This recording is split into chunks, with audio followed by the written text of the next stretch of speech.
Hello, guys. Welcome back to my recording.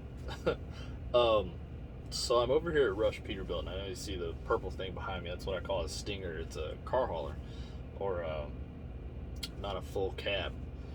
And this guy working on it, and I was just chilling, doing my thing, watching some videos on YouTube and stuff, and then all of a sudden, I look up in my mirror, and keep in mind, this guy's underneath the truck. He's in between the two rear axles. He's trying to lift it so he can change a tire out.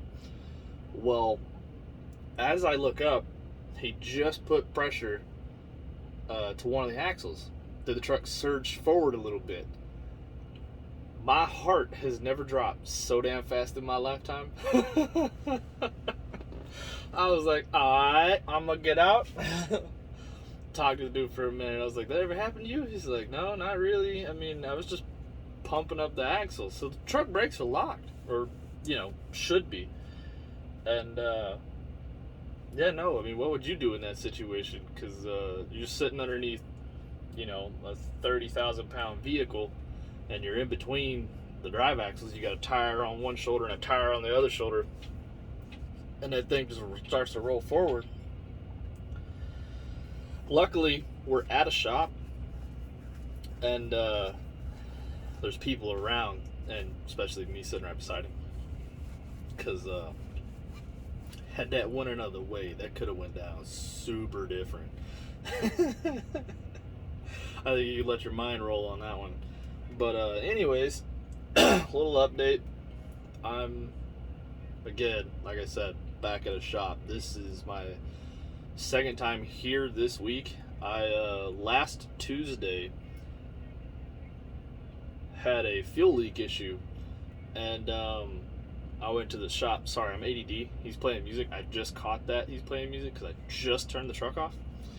And so, anyways, I went to Rush down in Smyrna, Tennessee, for a fuel tank leak.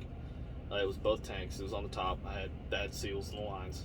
My truck's got 678,000 on it, so I mean, I guess it could be on par. You put a lot of miles on something, and you work in a lot of high dust, high dirt situations like I do, that can happen. I mean, it's just the trucking world. So, fast forward some. Sunday, I got a call saying, hey, your truck should be done Monday. All right, cool. Well, it in fact was done Monday. It was just later in the evening. It was like 30 minutes before my dispatcher and all that went home. I told him, I was like, hey, it's all good. Go home. I'll sleep in the truck, and I'll pick the trailer up in the morning from the yard, and I'll just take off. So I got a load. I went, picked up the load, delivered. Well, on my way back down, I had a heat issue. I don't know if you guys know what happened in Kentucky Tuesday night. I had parked up in Bowling Green on the Parkway, Western Kentucky Parkway. I parked at the Hucks in the middle. Pretty cool little place to put a truck stop. And well, it snowed like for 3 hours, just pissing down snow. It was crazy. And I'll preface this: when I was at that shop before for the week, they fixed my AC condenser and stuff, and that's cool and all, but I didn't have heat, and it's middle April. I wasn't concerned because it was like mid 60s, low 70s. It felt good. I mean, I was in what I'm in now. I have a couple of these, and I wear undershirts. So I woke up freezing in the middle of the night, got a hold of Road Repair. I was like, hey, this is what's going on. I've got a load. What can you do for me? So I went down, picked up the load, and I brought it over here to this shop. These guys know me. I've been in here multiple times. These new trucks, they just aren't built like the old systems. You start putting a lot of technology in them, and they get super complicated, and super complicated just doesn't work over time. Just like he said,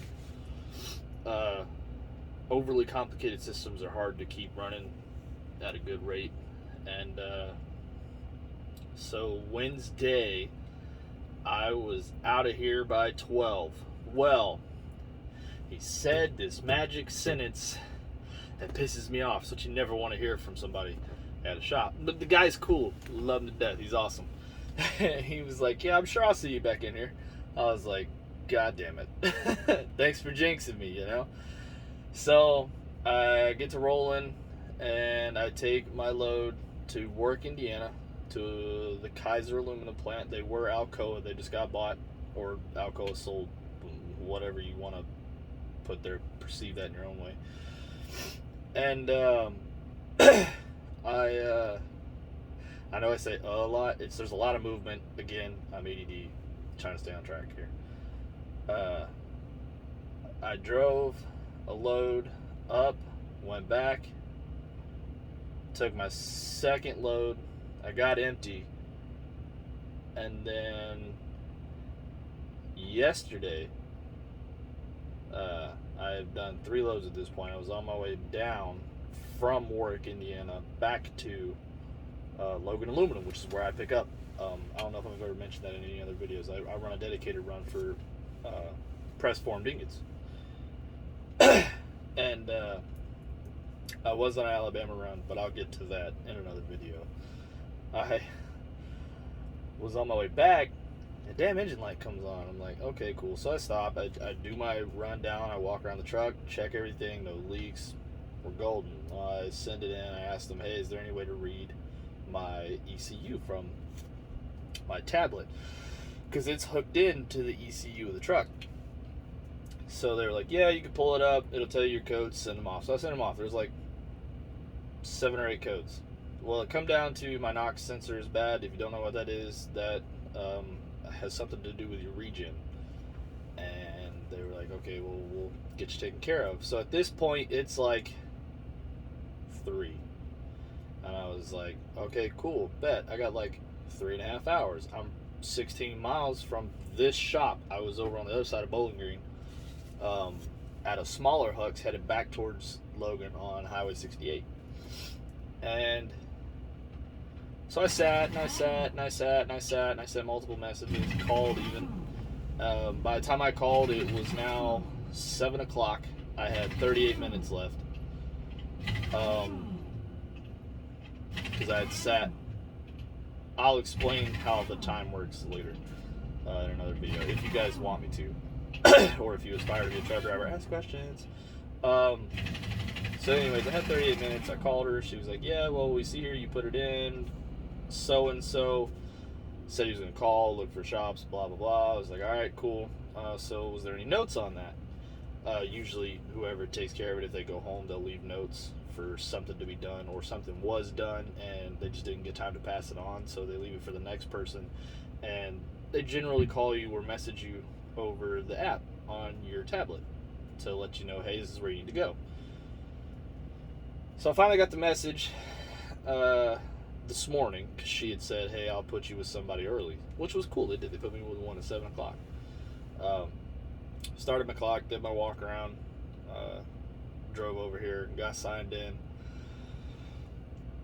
And the guy that said that come out, he walks around the truck, he goes, damn it. I was like, you just had to say you knew I'd be back. Just had to drop that line on me this week after I done told you I've been in the shop twice. You know I've been in the shop twice. It's not uncommon for the trucks I get. I get very high mileage trucks because I like a manual. And yeah, so that's how most of my day's been. I just totally blanked out. I'm sorry about that. I apologize. I will put more videos up later, hopefully. I want to say I hope you guys have a good day, and stay tuned. I'll let you know what else it was, because he said it could be more than just the NOx sensor. When I say NOx, NOx sensor. And because it did regen while I was in the parking lot. He's like, well, you're regenning, so I mean, it's got to be something else in the line or something, or maybe just the sensor's bad. So we'll see. Again, you guys have a great day. Stay tuned for more.